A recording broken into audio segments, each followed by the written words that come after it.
pag may question kayo so that I can address it or kung gusto niyo may clarification. Okay? Yeah. So our first topic in operation management is the goods, services, and the OM or operation management.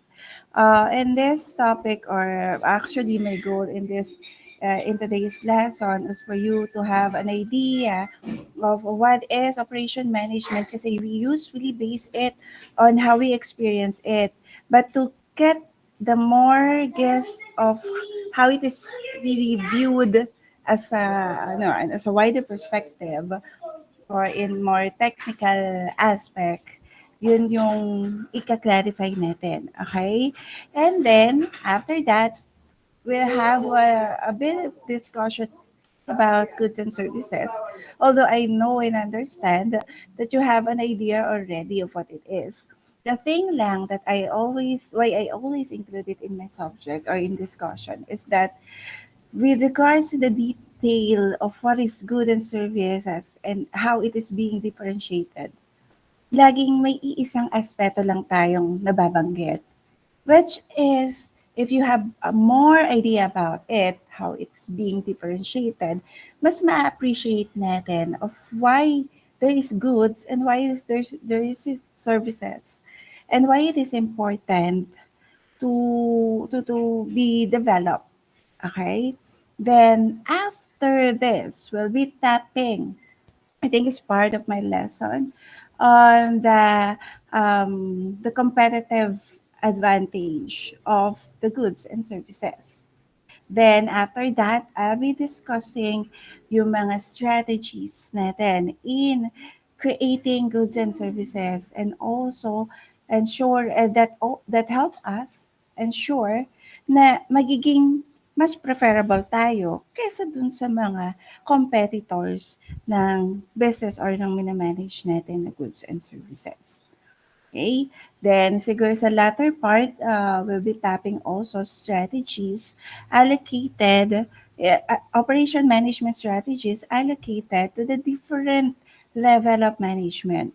Kasi the my point why I want to include it is that soon, or I'm not sure actually concurrently, so that in the future you would know what is the expectation of your decision making or what kind of decision making that you will make in the different levels of management. Kasi 'di ba meron tayong higher level management, middle level, lower level management, ganyan. So in operation management, in applying management kasi iba't iba ang expectation sa bawat level. Alright? So, iyon yung magiging flow ng ating discussion. Okay? Okay. So, first natin, as I mentioned, we'll be defining the OM, Operation Management. Sabi dito, actually, if you will look in the different references sa internet, sa books, ganyan, iba't iba ang sasabi nila sa kung ano ang ibig sabihin ng operation management. But what we will adapt in this topic, in this subject, is that operation management is the science and arts of ensuring that goods and services are created and delivered successfully to their customer. Okay? So let me go deeper in this definition. So sabi dito, science and art. Are you, naaalala niyo pa ba kung ano ibig sabihin ng science? Any idea? Can you recall? Ano natin to? For the attendance later po, itatap ko yung attendance natin. Science. Ano ibig sabihin natin? Ay, may idea. Yes, Sir, Ma'am Jamie? Or Sir Jamie?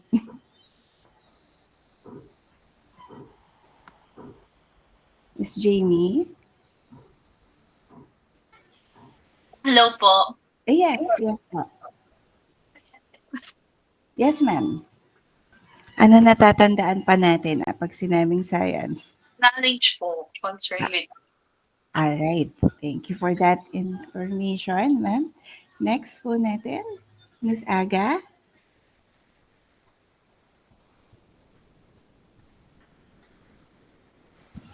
Yes, ma'am. Science is the systematic study of the natural world through observation, experimentation, and analysis. Okay, thank you for that detailed information. Ito yung mga sa ano dati, no, definition na tawag dito, madugo na para sa atin. A systematic, yes, correct. And then, a systematic study, experimentation daw, sabi. And then, ayan, very good. So, kung natatandaan natin na yung science more on, it's more on, sabi natin, a system, a process, proven. Kung natatandaan pa, diba? Na-experiment siya, ayan. So, na-validate siya. It's a process. Kaya nga sabi niyo, systematic. Okay? So, with that, kaya siya naging operation management dahil there are already proven na mga methods, strategies, process that the company can apply. I mean, the company use as a reference to apply in whatever company that they are in. Okay? So imagine, yung mga bagay na pwede pala nating, ay mayroon pala akong panghuhugutan, pagbabasihan. Ayan. Meron, makikita pala natin sa mga maaring books o kaya naman here in our subject. Kaya nga siya nadidiscuss natin. Okay? Kaya meron tayong science. And then, may word tayong arts. So, ano ibig sabihin natin ng arts? Idea? Yes, Miss Aleli. Good afternoon po, ma'am. Yung arts po refers to various forms of creative expression that reflect human imagination, emotion, and skills. Okay, very good. Thank you So, po. may artistic tayo, di ba? Expression. Yes, Miss Jeannie?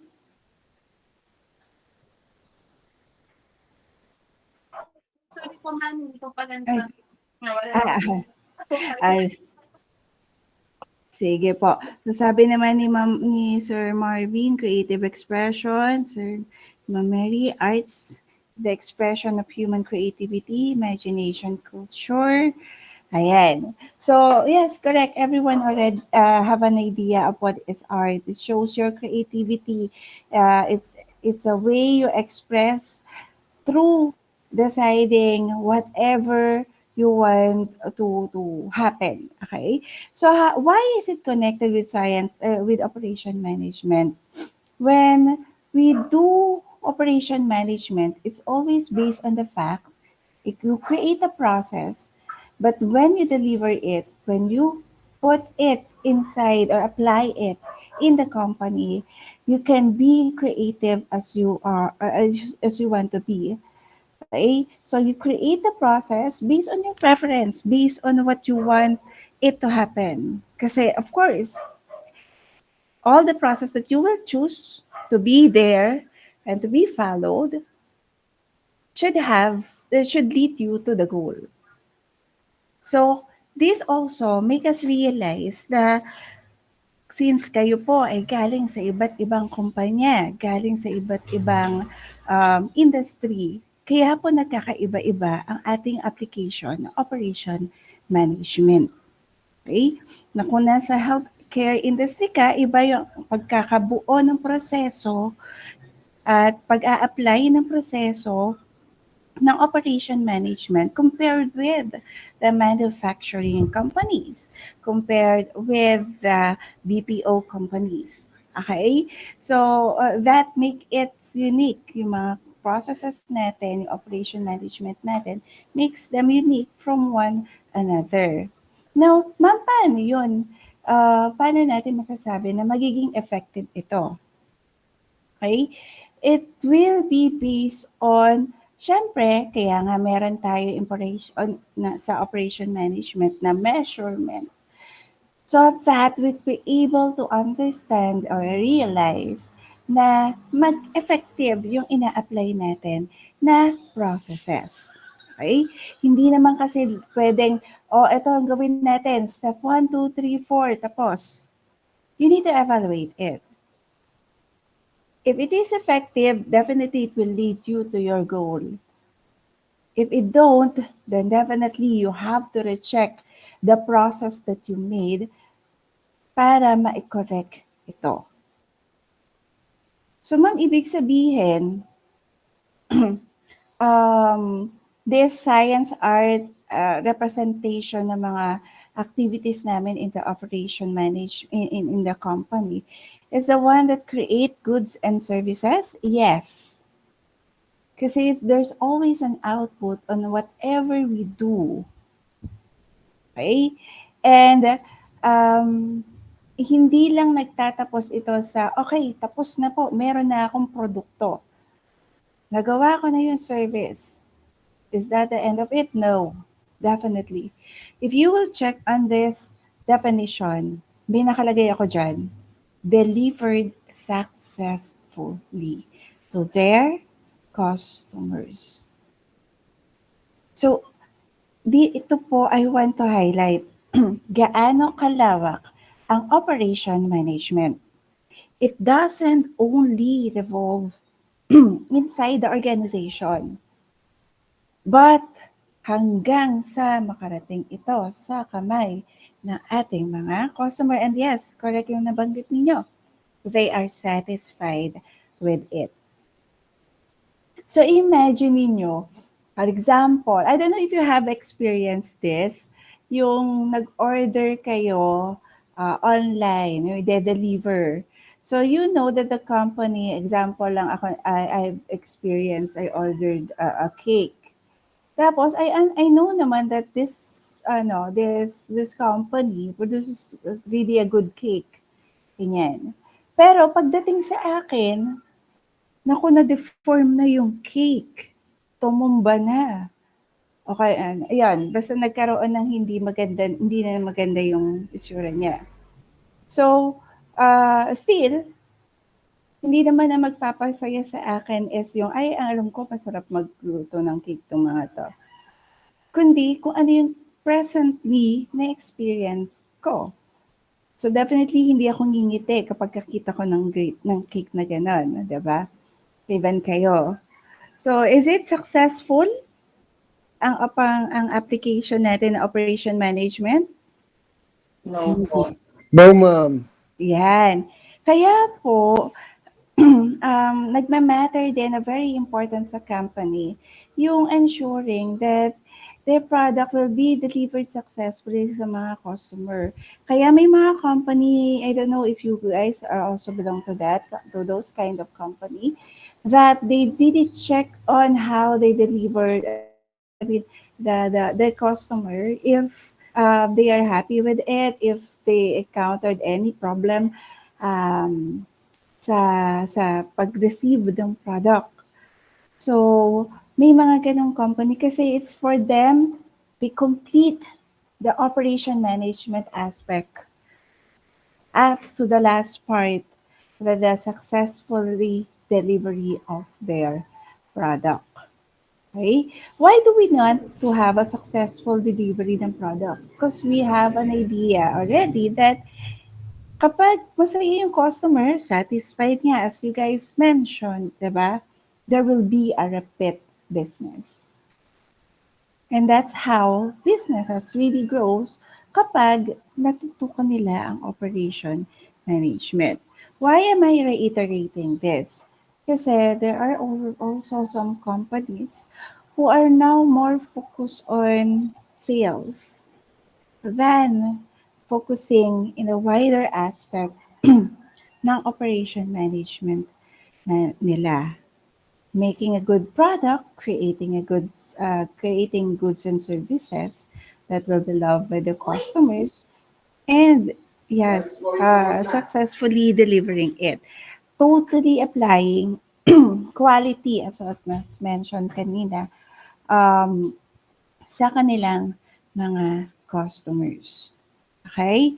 So, this is the reason kaya inuna ko po itong operation management topic natin. So, ngayon, let me butt in po yung attendance natin. And when I ask you, when I call your name, please say present. And also, can you share with me saang industry or ka currently currently in? Okay? So, andito po ba si Sir Abad? Sorry for that. Abad? Abese? Yes po. Ayan. Hello po. I'm Juvie Abese and I'm from the digital marketing industry po, freelancer. Alright. Digital marketing. Yes. Wow. Sir Abot? Hi, ma'am. Good afternoon. Afternoon. Yes, I'm now a business development manager at the wine company, International Wine. Oh, alright. So, wine company. Wow. Yes, ma'am. Currently, nandito yan sa Philippines or nasa ibang Yes po, ma'am. Dito po siya, ma'am. Bali, ni-import namin from other country, which is Argentina, Italian, and then Australian. Alright. So, exporting. Thank you Yes, po. Aga? Hi, ma'am. I'm Zaylene Aga. I'm currently in the e-commerce industry. That's US based. Alright. Thank you po. Amalingan? Amalingan po, ma'am. Yes, ma'am. So, Uh, from a healthcare company po. Alright. Healthcare. Iba nga talaga. Thank you po, ma'am. Thank you. Arcelia? Good afternoon, ma'am. Mm-mm. Arcilio po, and my background po is in BPO industry and then healthcare accountant.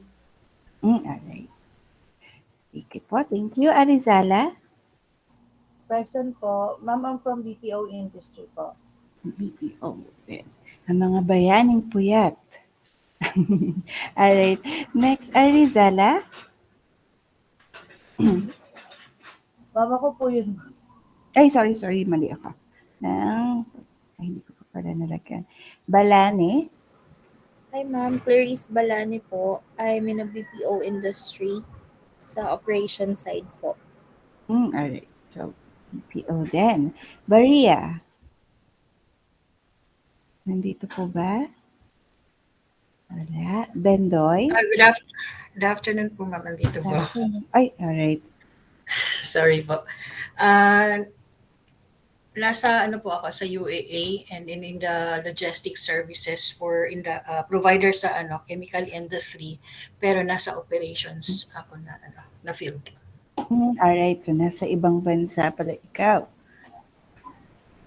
Okay. Thank you. Bendoy? Wala. Bourbon? Hi ma'am, good afternoon po. Nasa financial industry po. Currently working in a bank. Alright. Sa bank. Kaasi? Hello, ma'am. Good afternoon po. Good afternoon. Kasi po, ma'am, I'm a military personnel of the Philippine Navy under the Civil Military Operations Unit, National Capital Region po. Alright. Navy. Next po. Kaiklan? Kaiklian? Kaiklian po. Good afternoon po. Ano po, currently working po as a VA. So, nag-handle po kami healthcare po ang hawak ko and telemarketing po. Alright. Sige po. Thank you. Clasho? Hi ma'am, I'm a virtual assistant po in the tech industry. I cater to the customers of my client, which is a software company in Australia. Alright. Sige, thank you. Corrales? Hi po, I'm in the BPO industry. BPO din. Alright. And then, Dangangaw? Hi po, currently in the marketing and advertising industry po, US based. Alright. Okay. May tumawa sa background. De Vera?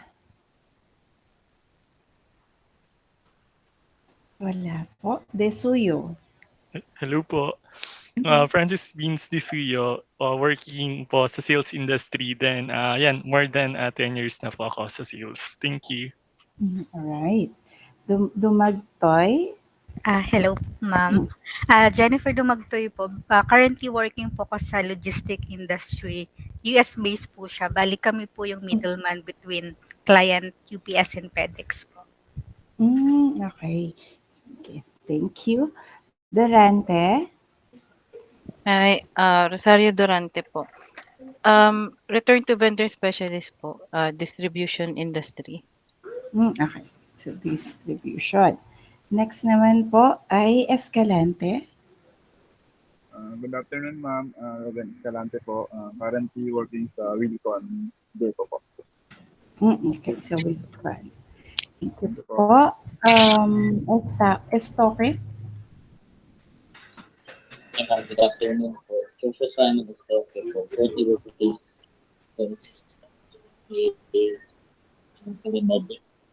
not specifically for housing paramedics. Thank you. Okay. Sige, thank you po. Federizo? Good afternoon. Good morning po. UAE-based po ako, ma'am. Currently working sa retail beverage business po. Okay. So, beverage.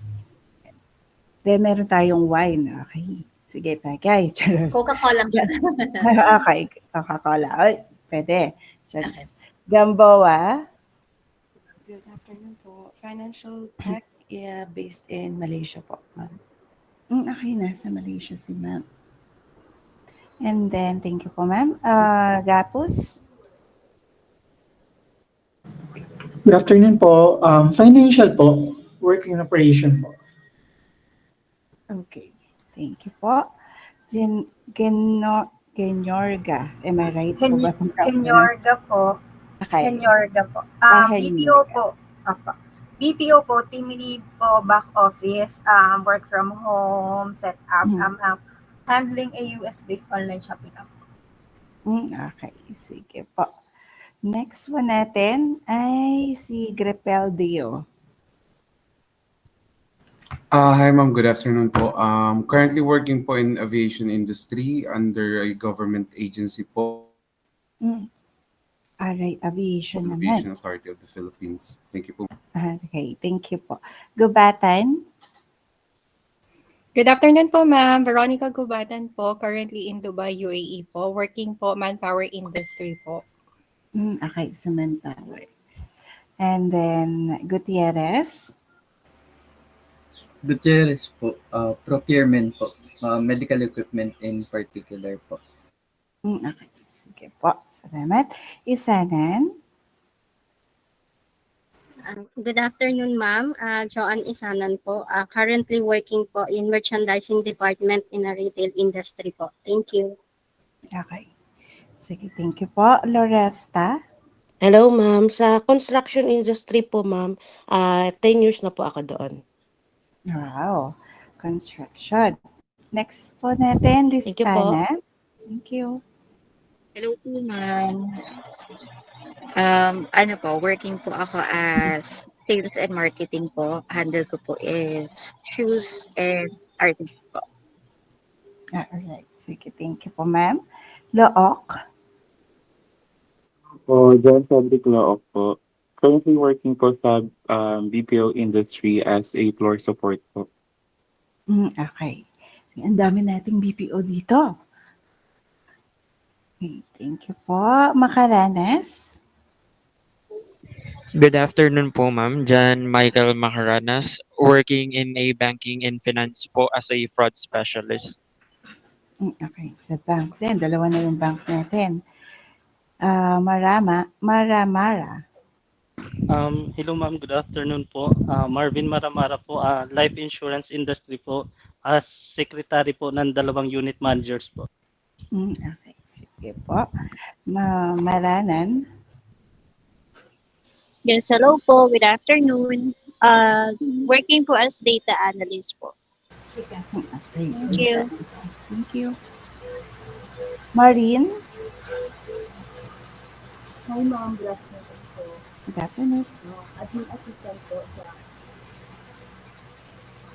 Okay, admin assistant.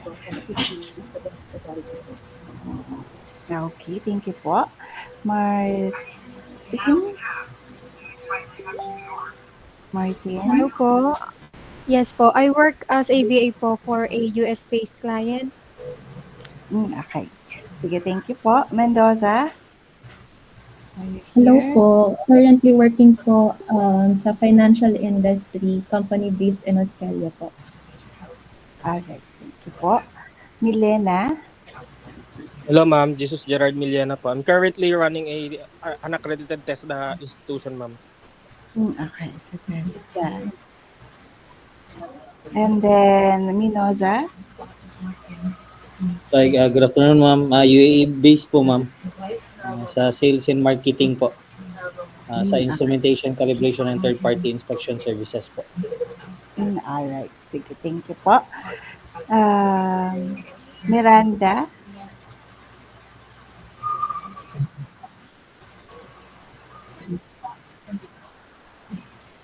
So, clothing. So kaya marami po, o kaya more on majoring kayo ng marketing. Sige, thank you po. Marcilio? Hi ma'am, good afternoon po. Currently working po in Philippine Tobacco Industry in sales and marketing department po. Alright, thank you po. Thank you po.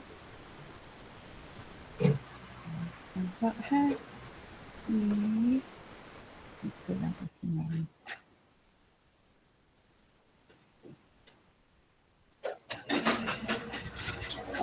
Next po natin is Marcela. Hello ma'am, good afternoon po. Isa po akong e-commerce entrepreneur. Okay, may entrepreneur pa tayo dito. Thank you, Nolasco. Good afternoon po, ma'am. Ano po ako, working po ako sa government hospital, 32 years in service po. Thank you po. Government hospital. Okay. Thank you po. Thank you. Oliveros. Hi, ma'am. Good afternoon po. Oliveros. I'm currently working in BPO shared service. Thank you. Thank you. BPO and then Palima. Good afternoon, Prof. Information Assistant 2 po sa National Power Corporation. Service provider po. Electricity service provider po. Okay. Sige. Thank you, ma'am. Welcome po. Pel? Pel or Pele? Hello, ma'am. Good afternoon. Pelia, ma'am. Pele. All right. Yes, ma'am. I'm holding a solar field position in aviation industry right now. Okay, sa aviation din. So, dalawa Thank na you. yung aviation Yes. natin. Polonio. Hello po, ma'am. I'm currently working as a quality assurance specialist po. Okay, quality assurance. Yes po. So, later, medyo makaka-contribute si sir sa ating topic. Christoria. Good afternoon, ma'am. Ma'am, currently working po sa sales and marketing department po. Okay, sige For po. 12 years po. Wow, makatagal na rin talaga. Rabe? Good afternoon, ma'am. Government employee. Government employee. Okay. Thank you po. Reola? Good afternoon po, ma'am. Kasalukuyan pong tatrabaho po sa Department of Labor and Employment po. Sa DOLE. Okay, thank Thank you you po. Reyes? Good afternoon, ma'am. Reyes po, government employee, Sandigan Bayan, Judicial Branch of Government. Okay, sa judicial. Thank you po. Sorella? Good afternoon po, ma'am. Currently working po sa Bureau of Plant Industry, government din po, bilang agricultural product inspector po. Thank you. Okay, thank you po. So, ang dami din natin talagang galing sa government. Nakakatawa naman. Alright. So, ang wala po ngayon ay si De Vera. Nandito po. Hello po, Ayun. ma'am.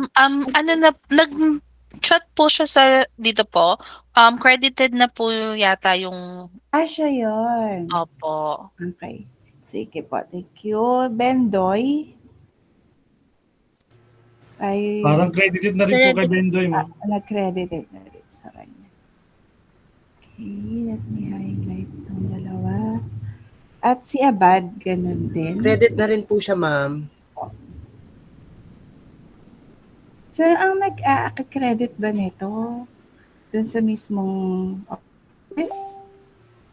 Hindi. Sino yung nag-credit sa inyo ng mga subject? Sa ETIAP, Tiyak ma'am. po. ETIAP po mismo. Binibigyan po kami ng SOG, ma'am. Mm-mm. Tapos nakalagay po dun yung mga subjects na credited po. Okay. Sige, sige. Thank you for that information. Kasi actually, binibigay lang sa amin yung list ng mga estudyante. And, ayun, kung sino yung papasok, yun lang talaga yung kailangan namin o pwede namin bigyan ng grade. I mean, it's also being monitored kasi. So, ayan. Sige, thank you for that information. Now, since given that we've learned na maraming galing yung mga kasama natin sa iba't ibang industry, may mga nasa bank, BPO, nasa marketing, digital marketing, sales, aviation, construction, no, meron ding life insurance, and logistic. Ayan. So, we can see, we can validate that yung pag-apply natin ng operation management will be different also. Okay? And we cannot ensure na effective to sa bank. Pwede natin i-apply sa BPO. Hindi po, baaling hindi maging same ang result noon. Although pwede, you can serve as a basis, but the expectation of the end result would be different also. Okay? Kaya challenging talaga ang boses ko ba si Moira? Challenging talaga ang pag-apply ng ating operation management. Okay? So, next. Ayan. I included this slide for us to get an idea on how we can create value sa ating goods or services na pinaproduce so that we can deliver it successfully sa ating mga customer. Most of our customer, even us kasi, customer din tayo, di ba? We always want to purchase or to have or receive products, other goods or services that has a value. Okay? Bakit gusto natin na may value? Siyempre kayo, binayaran natin to. Yung pinaghirapan natin, di ba? Yung mga pera na binabayad natin. So, of course, hindi natin din maaalis na we want more than dun sa value na binigay natin. So, for you to instill value dun sa ating product, either goods or services, you need to have a solid understanding doon sa people, processes, and technology inside the organization. Okay? So, yung mga halimbawa, nasa mga BPO industry or government or nasa mga banks, inside the company, you have people, meaning employees like us, bilang empleyado ng company. Okay? We need to understand ano mga kailangan natin. Ano yung mga skills, ano yung mga expectation, ano yung mga guides or steps that they should be performing inside the organization. So that they can create product or we can create quality goods or services. Processes. Ito yung mga actions, step-by-step procedure that we need to do so that it can direct us or lead us to the right expectation na output. Okay? Hindi pwede yung, I'm sure you will agree to this, hindi pwede na yung bahala na kahit anong gawin niyo basta ganito yung kakalabasan.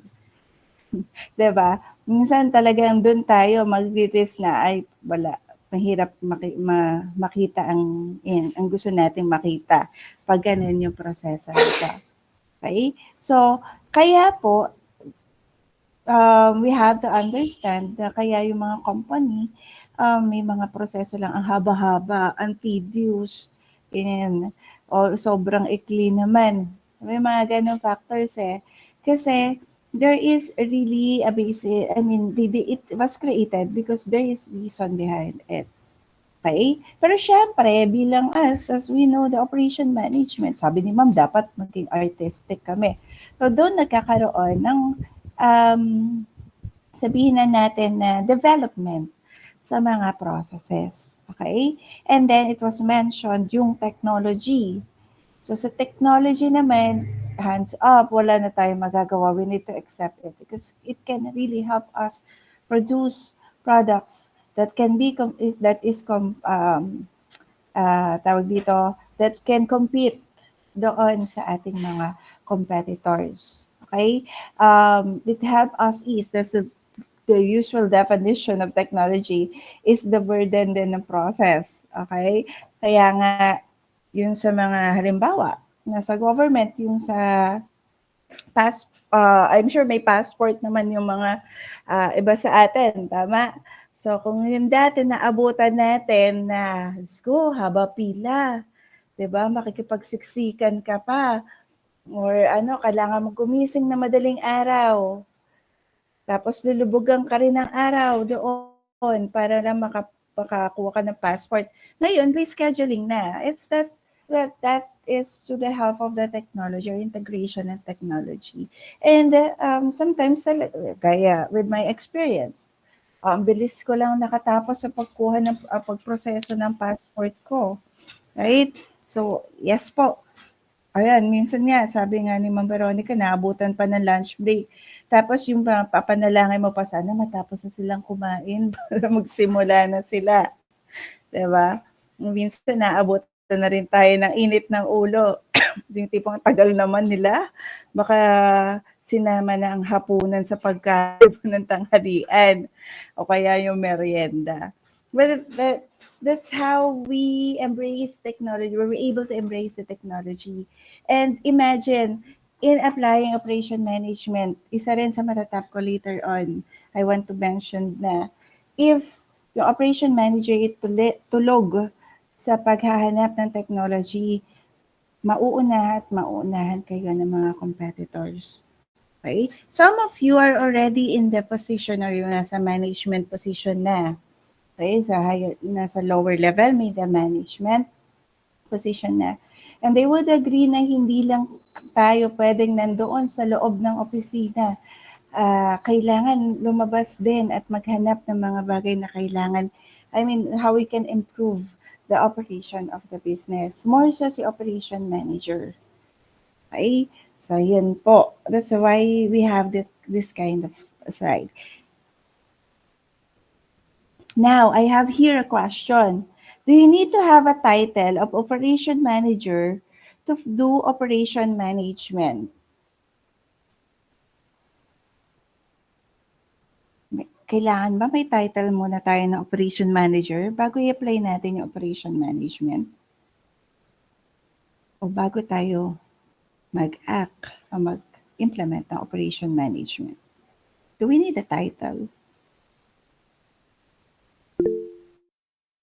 Yes, Sir JR. Ma'am, no po. As long na tayo dun sa company, ma'am, na concerned tayo dun sa company natin, siguro pwede tayo mag-suggest ng any kind of na para lumakas yung benta po. Alright, thank you for that, sir. Sir Francis. Desuyo. Yes, hello po. Good afternoon. So, it depends po. So, pwedeng yes po, tayo po mismo yung mag-i-implement para mag-follow yung mga other employees and kasamahan natin sa work, and pwede po ring no kung enough po yung skills natin and knowledge regarding operation management. Okay, thank you po, sir. Yes po, Miss Gail. No din po. As long as yung role po involves managing processes, improving workflow, solving operational problems po, siguro that's already operations management. All right, thank you po, ma'am. Sir Aljon? No din po. Kasi for the reason that any operations naman po doesn't only involves one person who has the sole title of being the operations manager. Okay, thank you, sir. Sir Philip? Hi, ma'am. Good afternoon. Okay po. For me, it's no. In the world of management, make sure that you have a capability and then knowledge also, and then also you have a fully equipped like training and also experience doing management operation. Okay, thank you po, sir. Ma'am Rain? Hello, ma'am.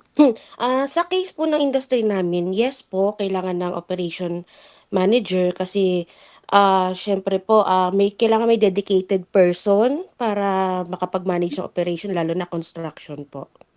Okay, sige po. Thank you po. Ma'am Joanna? Ma'am, no, you don't need the title para mag-operate ka as long as accountable ka sa mga decisions, output ng decisions na gagawin mo. Okay, thank you po, ma'am. Sir Dency, Ma'am Dency? Ma'am, no po. No need po. Kasi kanina, as your explanation, operation management can be an art. So, when it comes to art, you can like apply the tool to operate. So, as an end user, we can follow the management. So, I would say yes. I mean, no. All right, sige. Thank you po, ma'am. Ma'am Jennifer?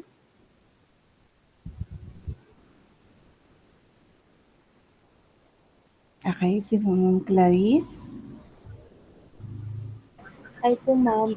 For me po, no. Kasi operations management po is not really a title. It's a function wherein it can be done by individuals in different roles and with varying titles po. Okay, thank you po, ma'am. Miss Joanna?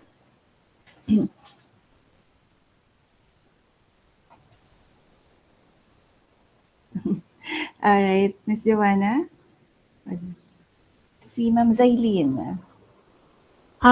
No po, ma'am, especially if startup yung company, small to medium business.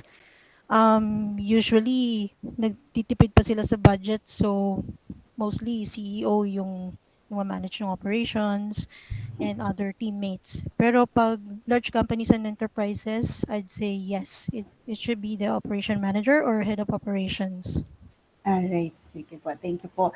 And some of your classmates type their answer doon sa ating chat box. Okay? So some are yes, some are no also. So I understand whatever you chose. They say yes and no. Okay? So let me clarify that. So ano nga ba talaga ang sagot? Okay? As what we defined it, right? The operation management in applying operation management, you don't need actually ma-title. Yes po, sige, Sir Samuel, baka gusto nyo ihabol. Ay, sorry ma'am, napindot. Pero sige ma'am, sasagot na lang po ako. Yes ma'am. For me ma'am, I think different yung sa corporate and sa government. Since po sa amin dito sa aviation, sa agency po namin, I think po yung mga appointee po na ginagawa from Malacanang, yung operations po kasi namin ma'am is more on technical. So, ang kinukuha nila sometimes pilot po na mga ang nag-handle po sa operations po namin. So, basically, I think it's a yes and I think it's a no rin po. All right, sige. Thank you po. Nabitin today. Okay, it's okay. Ganito, so to answer that, as I mentioned, you don't need actually a title to do or to perform operation management. Okay? Kasi there are different tasks, processes, as I mentioned, when we see as a whole ang application ng operation management. But, yes, I agree also with you, there should be a responsible person who will oversee whatever processes that was implemented inside the organization. Okay? So, meron tumitingin on the other side kasi siya yung nagre-responsible that everyone do their tasks, do their job. okay, that they follow the processes. But in when we see or we look on the side of application of operation management, it's a process of actions that is being contributed, that is collated to have an output. So lahat pwedeng mag-contribute. It's all responsibility. Everyone's responsibility inside. One example, I'm sure nakapunta na kayo sa mga fast food chains. Right? Example na natin yung pinanggalitan ko, si Jollibee. O si Sir, diba? Pagpasok pa lang, ayan, bubuksan na ni guard dapat yan. Good morning, ma'am, sir. Minsan nga, nagiging monster na yan eh. Welcome to Jollibee. Ganyan. So, syempre, mapapansin nyo rin yung guard always smiling. Because it's part of their responsibility to give a smile sa mga coming na customer. Pero kung halimbawa, naabutan mo ay nakasimangot na guard, tapos mataray, will you be happy? Of course not, diba? Yun yung bubungad sa'yo. Pero bakit ka mamalan sa Jollibee? Kasi gusto mong bumili.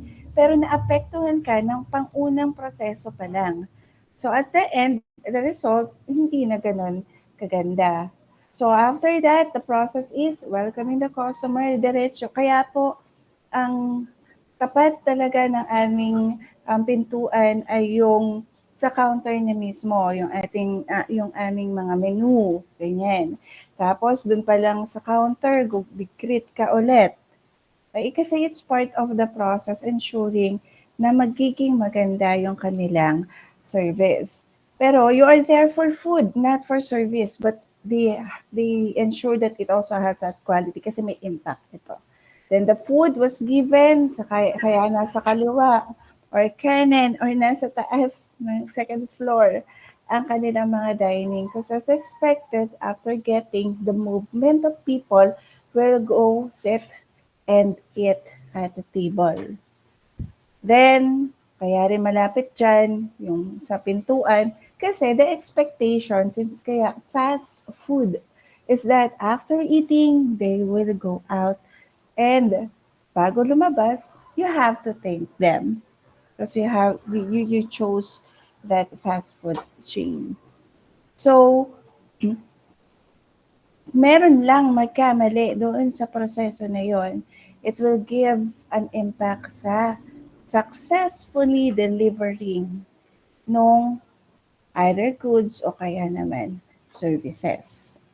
Okay? Kaya it's part of the standard. What was mentioned a while ago, they are creating standards so that everyone will follow. There's, yes, a manager who needs to ensure that they are following. But it's part of the responsibility also of the people working yung kanilang contribution the operation management. Okay? So that is the reason why I put that kind of question, okay, in this slide. Okay? So lahat naman tayo may tama. We just saw some yung iba sa ibang point of view. Okay? So yan po. Now, if you will be an operation, meron po bang operation manager na dito? Wala pa. Ayan, si Ma'am Charlene. Saan ka nga ulit, Ma'am Charlene? In this Sa BPO po ako. Sa BPO. Ayan, si Ma'am Johanna din. Saang industry, Ma'am Johanna? Beverage, ma'am, sa Coca-Cola. Okay, sa Coca-Cola. Sir Aljon? Sa previous work po, telco. Sa telco. So, yan. Siyempre, maraming challenges, maraming tests na kailangan i-perform. So, aside from this, aside sa inclusion ng slides ko, of course, may mga iba't ibang add-ons pa yan. But these are some of the tasks na as an operation manager. You need to translate the market knowledge of customer to design and manage goods, services, and processes. Kaya po, kailangan talaga you need to go out. You need to roam around. Okay? Para makita ninyo ano na yung mga bago. Kailangan ko nang i-accept, i-integrate doon sa proseso namin. Kasi hindi pwedeng tutulog-tulog. Tama ba ako, ma'am? Si ma'am na nasa BPO? Yes po, bawal po. Ayan. Tapos kailangan din alamin mo yung mga feedback ng iyong mga agents, TL, right? So, usually kasi yung kay na ma'am nasa loob talaga. Pero kung halimbawa, yung mga nasa Coca-Cola ka, maraming mga customers sa labas, tanggap na tanggap talaga ang produkto kahit na anong mangyari. Kahit sinasabi nilang unhealthy, hindi, masarap yan. Ganyan. So, iyon sa mga task talaga. Si ma'am sa Coca-Cola, Yes, ma'am. Apo. Ma'am, tawag dito, how do you assess or yung mga bago or mga new trends sa market pag dun sa mga beverages ninyo? Ano po yung question, ma'am? Paano po Yung sa mga new trends, kasi as I mentioned, 'di ba nga po pag operation management manager ka, dapat marami ka talagang pinagkuhugutan ng mga new knowledge, yung mga para ma-improve yung ating products, other goods, yung Coca-Cola. So paano si Coca-Cola na-assess ng kanilang mga new products? Yung Actually, mga ma'am, yung new get feedback. Yeah. Yung products, ma'am, nagpaplano kami a year before. So, like for this year, last year pa lang meron na kaming mga plans.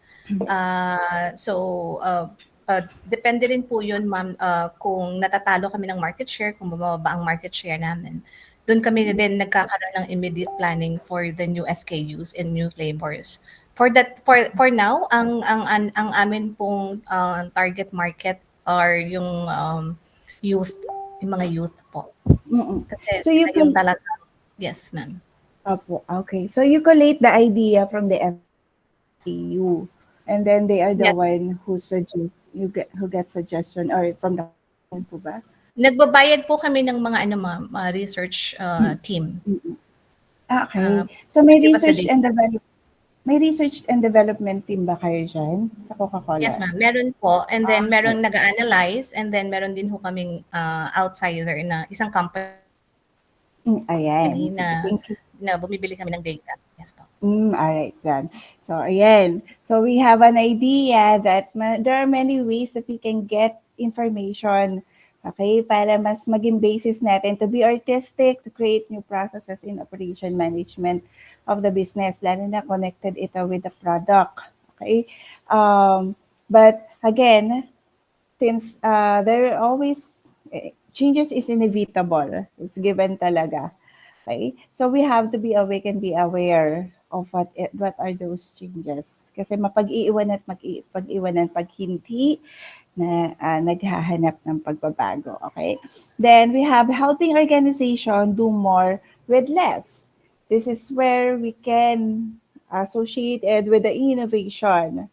Okay? The reason why we look for things new outside is for us, to help the company lessen the process, pero there is an improvement na magiging output. Okay? I remember before when we had the field trip na term talaga natin. Sa kasi is company visit na yung mga ganan na term namin sa college. That si Nisin, yung gumagawa ng Pansit Canton natin. Okay? What they do, nung nag-visit ko yung planta nila, I don't know kung meron na nakapunta doon sa planta nila in Laguna. From the start ng mixing the dough, hanggang sa pre-cooking, cutting, hanggang sa paglagay na nung Pansit Canton doon sa mismong plastic, and even yung seasoning natin, kaya minsan, di ba, nakakasama ng loob. Pagbukas mo, butas yung seasoning. O kaya wala yung seasoning. Machine naman kasi pala may kasalanan nun. Okay? Ganun yung nangyayari pala. So, machine din na nagka-cut. And then, may isang performance lang o participation ang tao doon sa loob ng planta. And that is to bring yung box o ilagay yung mga pansit canton sa box at ilipat yung box papunta doon sa push cart nila. Okay? So doon yung proseso kung saan there's less touch ng human in the operation of the business. Okay? So what I know, what I remember is that in ilang libong pansit canton na nagagawa nila sa loob lang ng 15 minuto. So I imagine that. Pero kung titingnan natin, kung hindi pa nila ina-apply yung technology, kailangan nila mag-hire dati ng mga tao. Sa pag-mix ng dough, sa pagka-cut, sa pag-cook, sa paglalagay sa plastic. So these people, like us, as an employee, diba, napapagod din tayo. Mas mayroong break. There are also, needs na kailangan mong i-satisfy for them or to take care of them. So, with that, nung nahanap nila pala yung technology na yun, they were able to create more with less output, or less resources. More, even sabihin na natin, 15 minutes, nakaka 15,000 sila na piraso ng pansit canton. Kung gagamit tayo ng human as employee, siguro yung 15 minutes mo, nasa 1,000 lang yon or 500. So, the adaptation of technology, we're able to create more with less effort for the company, or less resources or expenses. Another is yung exploiting technology to improve productivity. That's also given with my example. Kaya, as I mentioned a while ago, aside from the new trends in the market, the needs and wants of the customer, you also need to be in the lookout for new technology. Kasi if you miss it, your competitor will get it. And if you're on top, your competitor will replace you on top. Okay? Then next is building quality to goods and services and processes. This was always being mentioned kanina. Okay? That quality is very vital. Kung before, let's admit it, pag quality, ay kailangan mong gumastos ng mahal. Pero ngayon, hindi na. Kahit na 10 pesos yan sa Shopee or 5 piso lang, nag-expect pa rin tayo na may quality. So that's how our customers already evolved, or us as a customer already evolved. Later, meron akong papakita sa inyo na medyo pwede natin maging basis on how we can integrate quality in our goods or services. Okay? Then, we have determining resource capacity schedule. So some of you are in the operations, so BPO, sa manufacturing, ganyan, okay? Na into as part of your daily life in the company, ay may mga machines na involved. Okay? Actually, kahit yung mga nasa BA, ayan, sa mga nasa sales lang na naka-work from home, ayan, si computer din ay isang machine. Okay? So, bakit ko nabanggit yan sa resource capacity schedule? As an operation manager, you should be aware on the lifespan or yung tawag dito, maayos na performance ng inyong mga resources like machines. Okay? Kapag naabutan ng, nasira, nag-overload, biglang namatay yung machine, yung computer, yung laptop, stop ang operation. Stop ang trabaho. Right?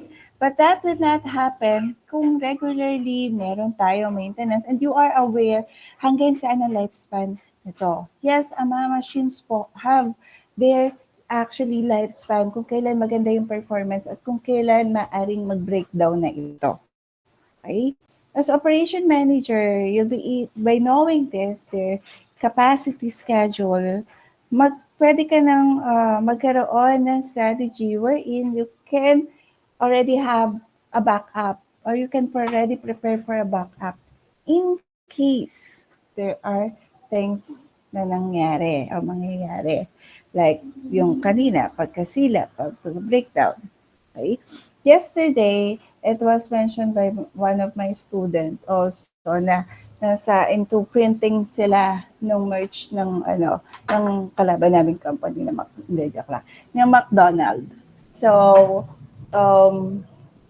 tawag dito, dumami yung kanya mga machines, mga heat press, yung mga nagpe-print, nagka-cut, nagtatahi, anong pantahi, because kailangan niya lagi ng backup. Okay? Kasi of course, continuous dapat ang operation. Time is gold. If the operation stop, merong perang unti-unting nawawala, nagva-vanish doon sa kaban. Supposedly, magdadagdag. Okay? So that's how we do the resource capacity schedule. Okay? Kaya rin meron regular maintenance to prolong yung lifespan ng ating mga resources. Another is yung creating high-performance workplace. Ma'am, teka, responsibility ng HR yan . Yung kanilang pag-motivate, yung mga activities, ganyan, to motivate people. Bakit responsibility ni operation manager? Okay? Kasi you have to look that these people is part of the process, is part of the operation process. Okay? Sinong gagawa ng mga step-by-step kundi ang tao? Sino ang mag-operate ng machine kundi ang tao? So, you have to ensure that these people are dedicated.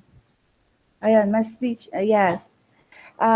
They are dedicated, they are committed to perform and do their work. Okay? Kaya rin, minsan, nakikita si OM as, I don't know, dun sa tatlo nating operation manager na strict, laging monitor sa mga tao, sa mga empleyado. Okay? Kasi, it's part of their task. Because if you would not do it, baka magkaroon lang, yung target mong 100, maging 98 kasi may isang broken-hearted na nilalang ka sa floor na bigla na lang nag-message yung jowa niya, break na tayo, ay umiyak, o nabawasan tayo ng 2 tuloy. Ganon. So of course, we don't want that to happen. Diba? So dapat kasi achievement talaga dapat ng goal. So mga ganon. Okay? Next is yung continually learning and adapting the organization to global and environmental changes. Kasi as we know, I mentioned ko na rin kanina, changes is inevitable. Okay? Hindi lang yung ating mga customer na nagbabago, but also the environment where they are in. Okay? Yung nag-sign tayo ng ASEAN integration, it opened up to more products coming here in the Philippines. It's good for us kasi we have a lot of option, but for the other company, it became one of their challenge to be seen by the customer despite of all those products coming in. And as operation manager, your task is to be seen. Let the company or make the people choose you over other competitors. Okay? Then, yes po, Miss Annalisa. Share ko lang po. Yes Since po.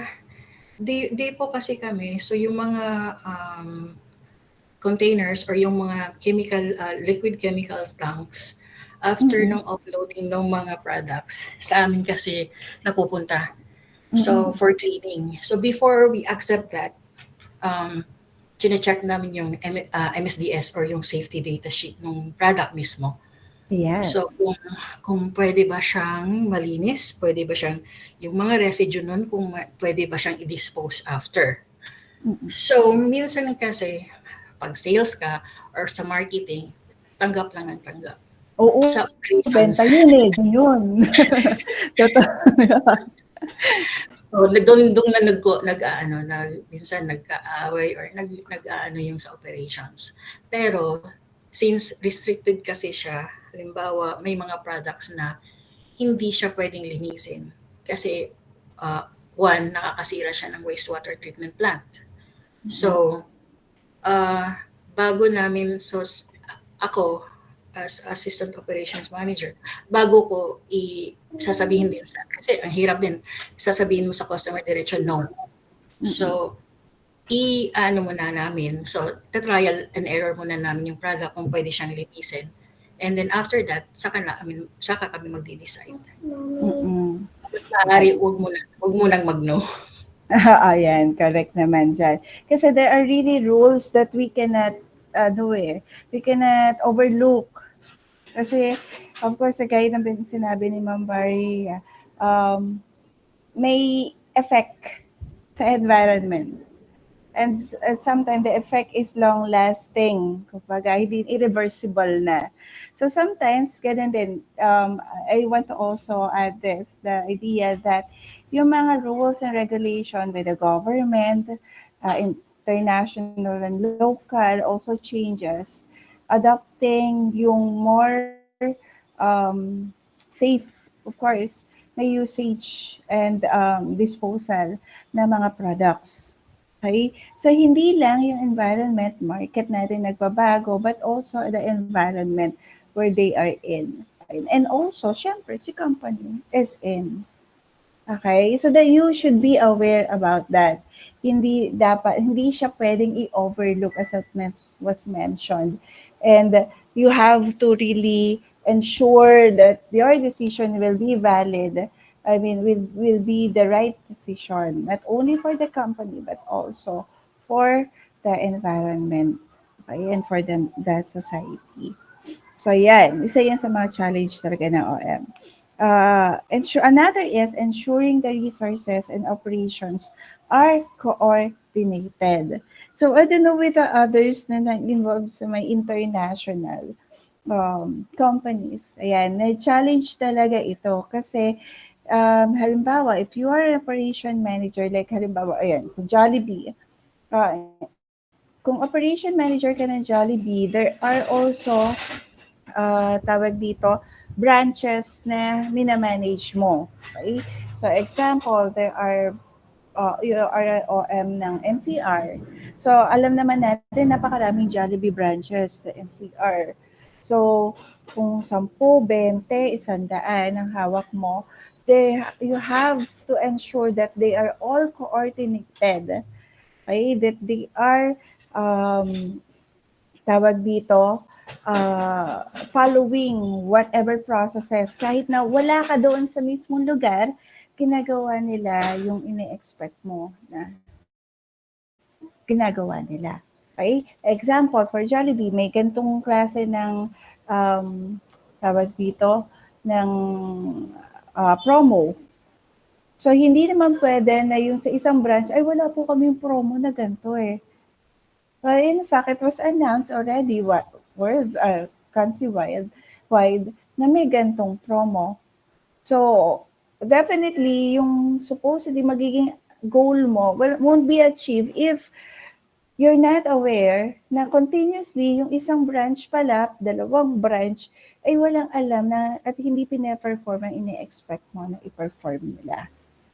So, kaya nagiging kailangan nga lang 2, 3, higit pang katawan mo as operation manager. Okay? Dapat ganun ang mangyayari. Pero siyempre, hindi naman pwede talaga yung ganun. So, dapat you have to ensure that they are all coordinated. Okay? That resources are also provided to them or the resources are being utilized even if you are not there. Okay? So, iyan yung mga ilan sa mga tasks and expectation if you are operation manager. But of course, kung nakikita natin, ang dami naman pala nagagawa nila ma'am at saka ni sir. Okay? May mga company talaga na tawag dito, very generous with them. Pag ikaw yung operation manager. Sa sweldo, sa benefits, di ba po ma'am, sir? May mga incentives sila. kapag na-achieve yung gantong sales o kaya naman some nag-housing allowance ay ano pa, yung si company pa nag-sponsor ng bahay, kotse, ganyan.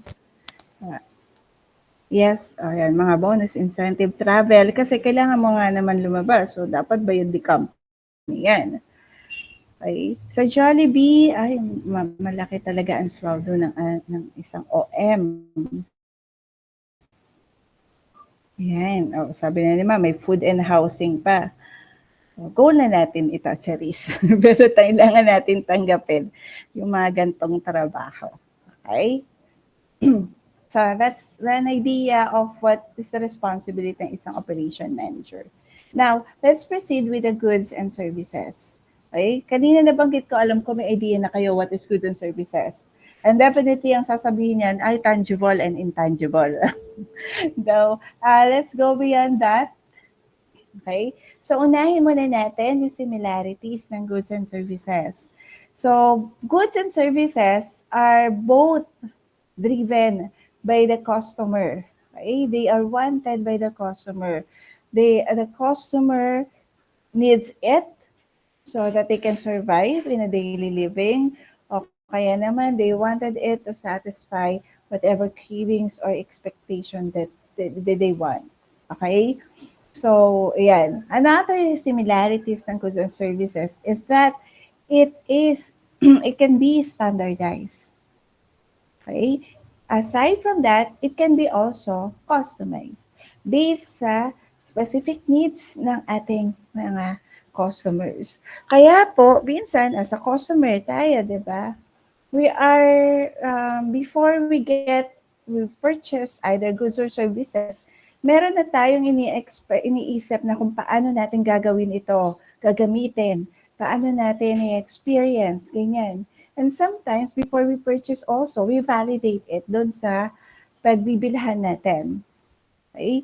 So, yung any difference ng ating expectation doon sa standard ng company will be subject to approval kasi you have to customize it. There is an adjustment that will happen on the side of the company para ma-satisfy yung needs and wants ng customer, either the goods o kaya naman services. Okay? Mas usually, nagkakaroon tayo ng customization sa services. Kasi it is an action. It is an activity. And sometimes the customer would really win because they are the one who will participate in the activity. Sa goods naman, usually, nagkakaroon talaga, mas na-apply natin yung standardization. Bakit? Kasi there's always one image of the good na ine-expect natin makikita natin. Na yung cellphone, example, pag binili natin, nagpa-function, ayos yung camera, ayos yung volume, narinig natin kapag nag-headset tayo, nakakapag-internet tayo, etc., etc. Okay? Hindi naman tayo nagsa-standardize request na, ay gusto ko pong cellphone para mas mura yung hindi po nakaka-connect sa internet. Wala naman pong ganun, diba? So, that's how we can see the similarities of the goods o kaya naman services. Okay? Then, they are created and provided with the help of the people, process, and technology. Definitely, those are the things that create goods and services. E ma'am, paano pag yung sa service? Kasi nga, action to. Meron ba tayong mga raw materials na kailangan or tangible to create the service? Yes, definitely. Yung simpleng example na lang, yung pagmamasahe, diba? You'll be needing the help of the pulbos o kaya lotion o kaya oil para mas maging maayos ang ating pagpaprovide ng service. Right? So sa paggugupit naman, kahit na service yung paggugupit, you need the gunting, you need the blower, you need all the stuff para ma-provide yung service. So still, they have similarities ng to create it and as well as in the process. Okay? Now, with regards sa differences, na nabanggit lagi kanina yung tangible and intangible. Siyempre, service, intangible yan. Right? Tangible naman kapag goods. Right? So beyond that, we can associate the difference with regards to, halimbawa, for the services, there is a need for customer participation. Okay?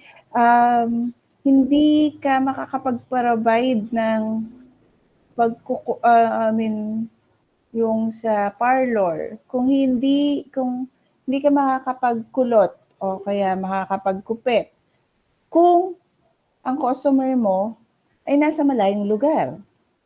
Halimbawa, nasa Manila ka, tapos ang kukulutan mo at gugupitan mo nasa Cavite. That's not possible. That's the reason why with services, there is a need for close proximity as what also the difference ng goods and services dun sa mga customers. Okay? Sa goods, pwede yan. Deliver mo lang. Diba? Kahit nasa Manila ka, deliver mo sa Cavite, possible. Okay? Pero yung services, it's not. Okay? They have to participate in the process, activity, and transaction. Another is the demand for services is more difficult to predict than the demand for goods. The reason why, if you are in services like in BPOs, again, sa mga what do you call this? Yung sa mga reservations, yan, sa mga BA natin, may hirap mag-predict kung ilan ang dapat mong maging output o yung target mo. Okay? Kasi the customer preference always vary. Kahit naman tayo as a customer, nagbabago-bago ang ating isip. Okay? Hindi lang po babae, lalaki din. So, yan. Kasi we are requiring, we want to, there are needs and wants that we want to satisfy. And the changes process is really nagbaband. Okay? Than the goods. Kasi kung ilan yung nabenta mo no last year, same month, same day, same time, you can use the reference para doon sa kung ilan ang magiging target mo na ibabenta for today. Okay? Example, dun sa amin sa Jollibee. Sir, nasa Jollibee. Yung goal ng, halimbawa, kasi kami po, every hour, meron kaming mga target na kung ilan na mabibenta namin or sales namin. So, for example, ngayong 3 o'clock, yung 4 o'clock to 5 o'clock, dapat nakapagbenta kami ng, our sales should be 15,000. So, saan binabase yun? Last year, same month, same day, same time. That's more the reference, valid reference for prediction. Pero sa services kasi, it's hard kasi the preference, nagbabago-bago ang isip ng mga customers. Okay? Another is, services cannot be stored as physical inventory. That's very given. Okay? And also, patent do not protect the service. Yung goods, pwede pong ipatent. Definitely. Kaya hindi mo pwedeng kopyahin talaga yung itsura, kulay ng isang patented na product. Okay? Yung alam natin, di ba may mga nakita tayo sa Facebook na yung mga mang inasar.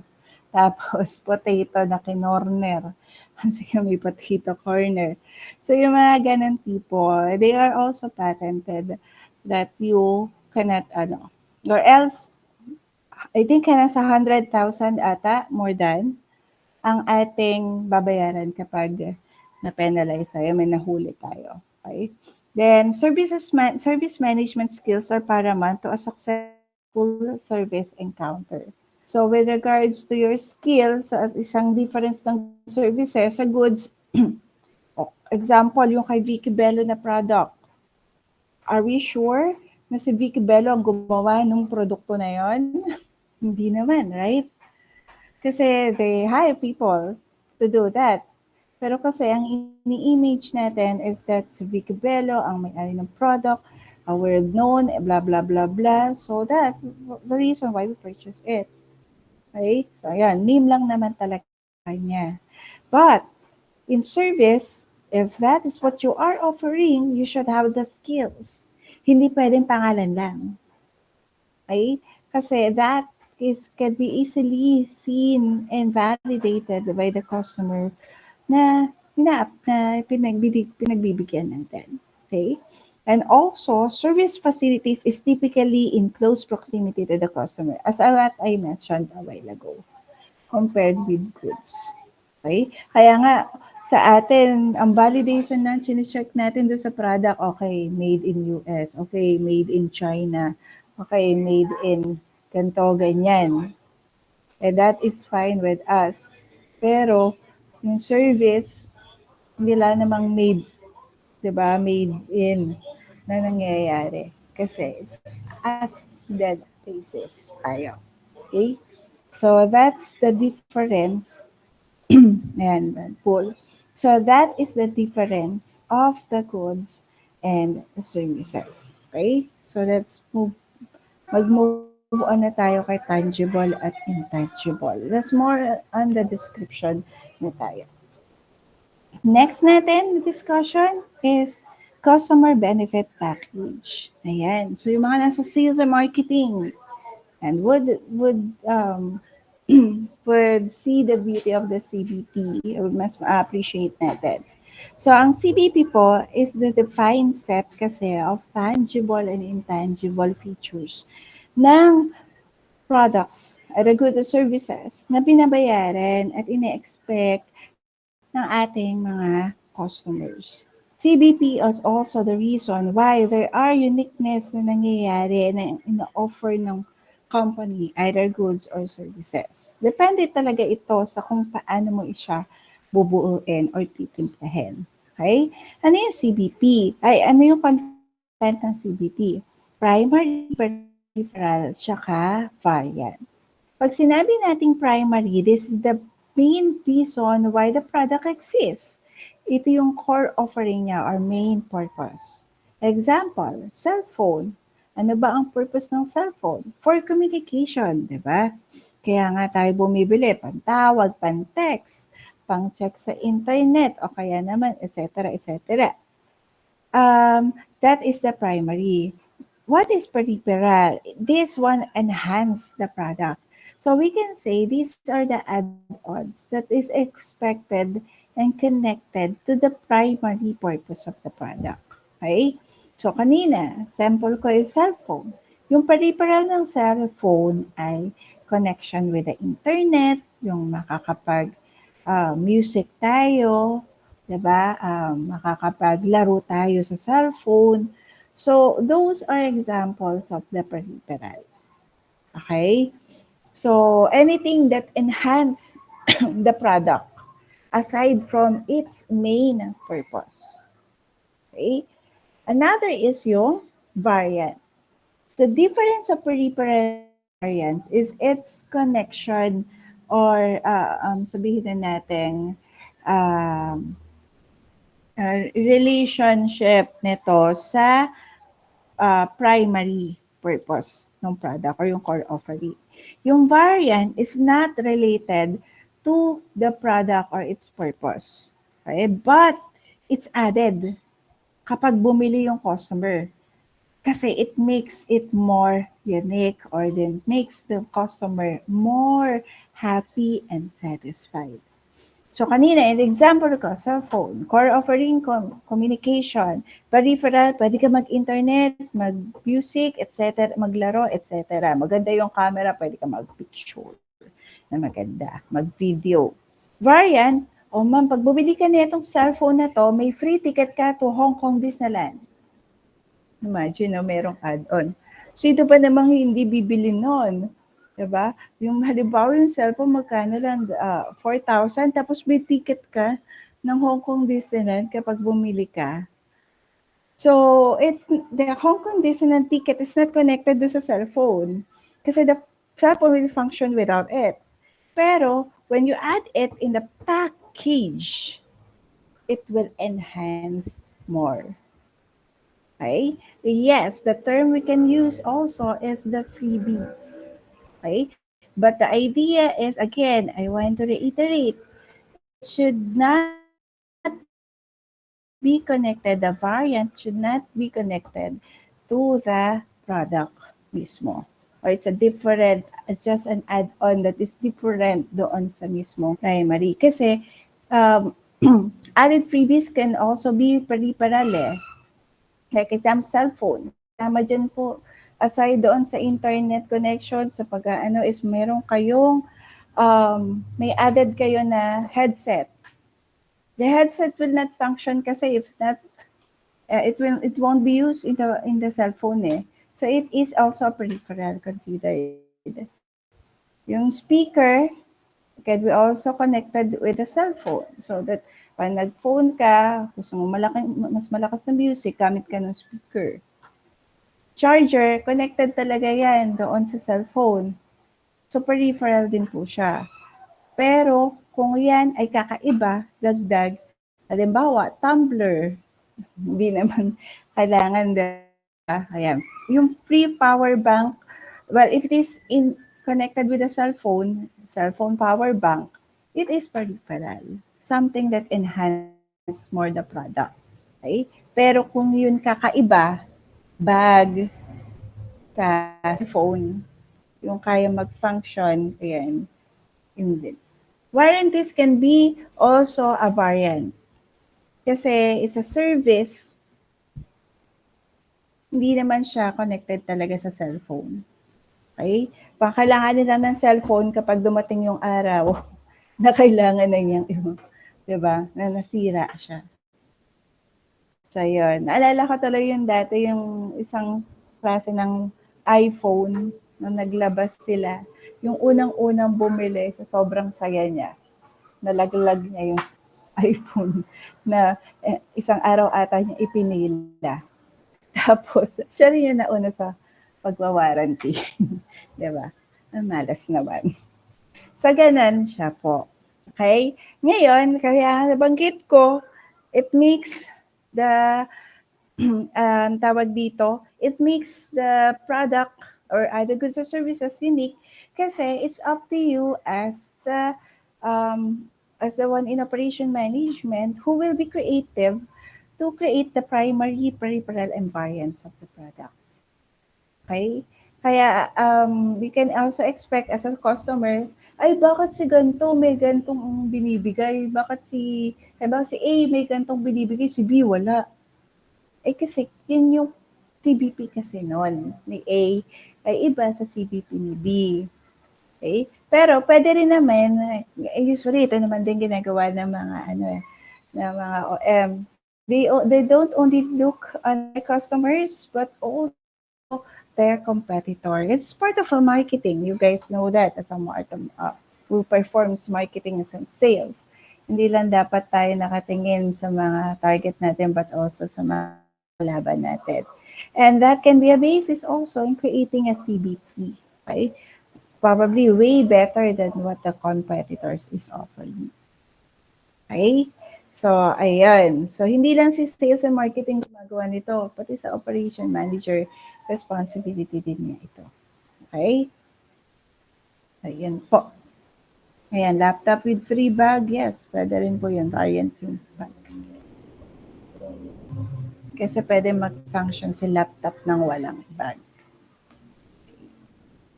So, this will be the challenge sa inyo if you will be an operation manager or kahit na actually you're not an operation manager, you can be creative as you want to be creative in creating CBP.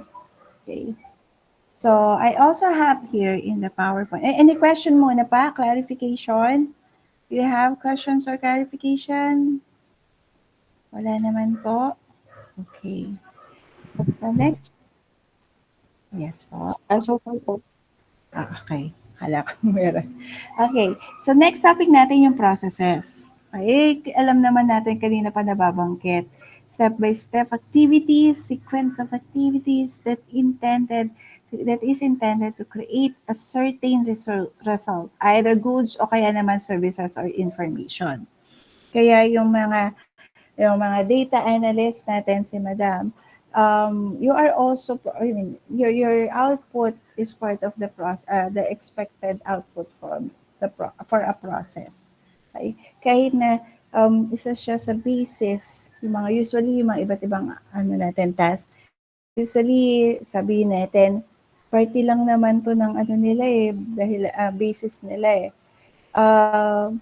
that is still very important and it's part of the process kasi they won't be able to create an output, the others won't be able to create an output if you won't be able to provide your output. Okay? So parang nagre-ripple effect din kasi. Ayan. So in the operation,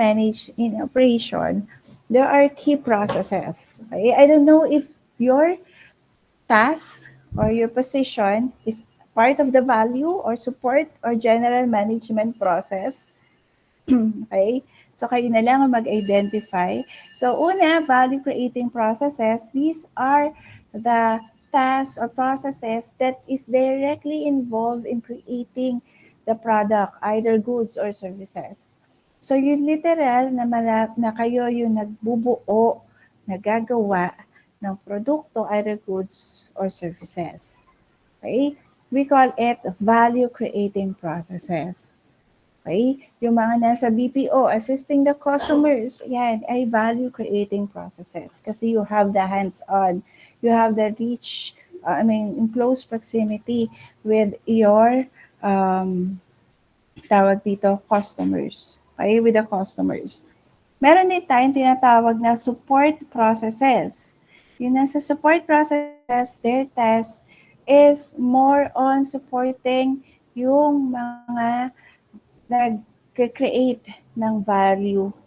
Okay? So they are the one who's there assisting yung nag-create ng either goods o kaya naman services. Their function is also important and vital. Kasi if they don't exist, if they don't function, walang magagamit or hindi ma-motivate or hindi matitrigger yung people in value creating processes to create goods and services. Okay? For example na lang, very basic na yun, yung halimbawa, ayan, sa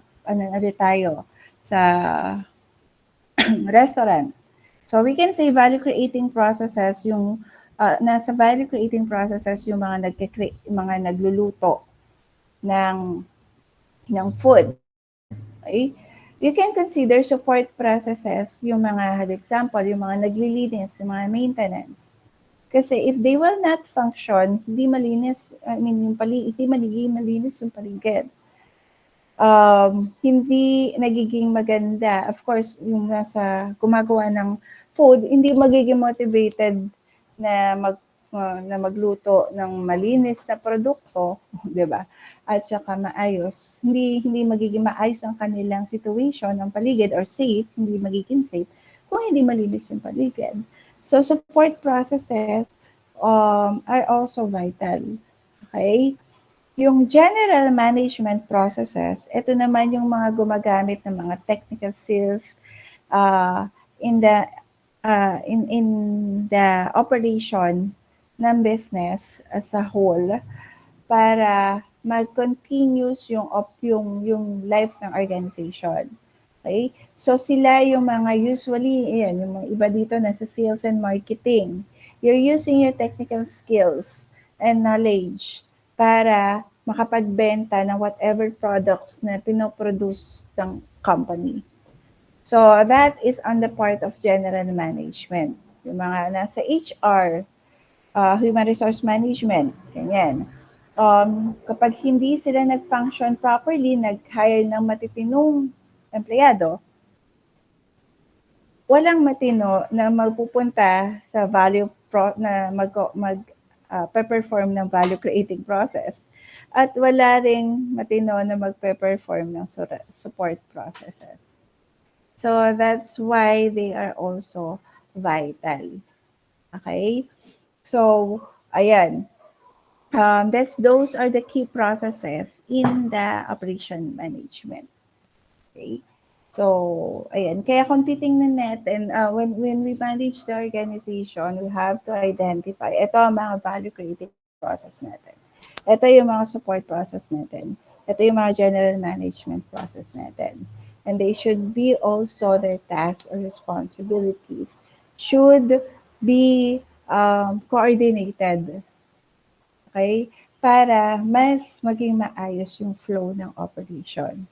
Kung yun nasa general management support process, won't parang walang pakialam sa mga nasa value creating process. Baka yung mga nasa value creating mag-resign. Kasi they are not motivated. So parang ganong idea. Okay? Now, as I mentioned, in every activity that we do, the process that we do, there should be a measurement so that we will be able to know if it is effective or not.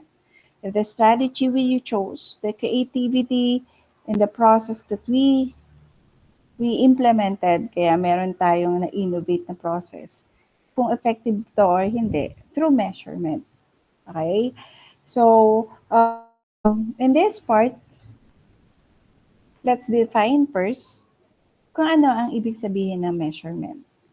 Pag sinabi nating measurement, this is the act of quantifying yung performance criteria of organizations, units, goods or process, and people, and other business activity. So the term that we want to highlight is quantifying yung mga performance. It's either iba't iba yung mga performance kasi in the organization. Diba? Given that, may iba't iba kasing process na ini-implement dito. So, but still, these kinds of processes would be yung quantifying natin would be more reliable if we will be using numbers or something that is measurable. Okay? So, hindi naman pwede kasi po na, ay tingin ko, ay sa palagay ko, okay ito. Hindi pwede yung tingin, hindi yung pwedeng palagay lang. Hindi pwede yung assumption. There should be a solid basis. And of course, sino ba ang magbibigay ng measurement? Something that is quantifiable. It's also you as the one who will assess it. Okay? You're the one, kung sino man are responsible in assessing it. Okay?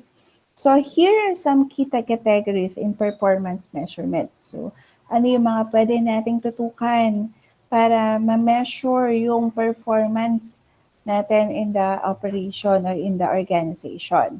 Very, very common na ginagawa natin, na tinututukan natin in assessing yung ating performance. Yung mina-measure natin na performance is yung financial. Okay? Para masabi natin na, oh, maganda yung performance ng organization, lumalaki yung organization. Kasi, yung profit tumataas. Kung dati 5 million, naging 6 million. Naging 7 million, sa 8 million, etc., etc. Okay? So, mas common ito talaga sa mga for-profit. Okay? Kasi some of you are into a for-profit organization. Pero syempre, may iba sa inyo, like sa government, wala naman tayo kasing for-profit dito. Okay? So, ayan. Pero meron kasi din tayong, sometimes, may mga target tayo na numbers or output. So, that can also considered as contribution to the annual savings, ganyan, ng as a whole. So that is also connected with financial measure. Okay?